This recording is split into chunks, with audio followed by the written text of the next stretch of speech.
Hello বন্ধুগণ, প্রায় 9:30 বাজলো, রাতের খাবারের সময় হয়ে গেল। কি খাবো ঠিক করতে পারছিলাম না। রুটি খেতে ইচ্ছে হয় না, প্রত্যেক দিন রুটি আর সবজি খাই। আজকে ভাবলাম একটু অন্যরকম। আপনাদের কার কার পছন্দ অবশ্যই জানাবেন। তাহলে এবার বলি কি খাচ্ছি।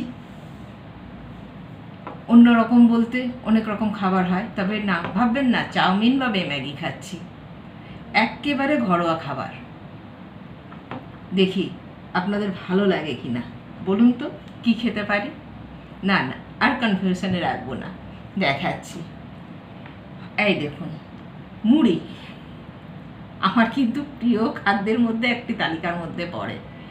প্রিয় খাদ্যের তালিকা হচ্ছে মুড়ি, তার সঙ্গে লঙ্কা আছে। আচ্ছা, বুঝতে পারছেন? আরও আছে সামগ্রী, সেটাও আপনাদেরকে দেখাবো। পেঁয়াজি, যেটা আমরা বাংলা ভাষায় বলি বেসন বড়া আর কি, তাই তো? বেসন বড়া মানে পেঁয়াজ দিয়ে হয়েছে, মানে পেঁয়াজি। আর একটু সস নিয়েছি, সসটা পছন্দ করি, টক টক মুড়ির সাথে মাখলে খুব ভালো লাগে।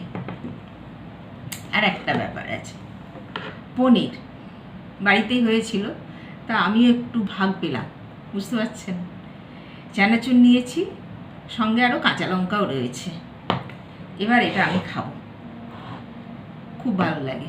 সব কিছু মাখিয়ে নেব, মাখিয়ে খাবো, এই হলো ব্যাপার। ঠিক আছে, খাওয়া শুরু করলাম। আপনারাও খাওয়া দাওয়া করুন, ভালো থাকবেন, সুস্থ থাকবেন। Good night, by.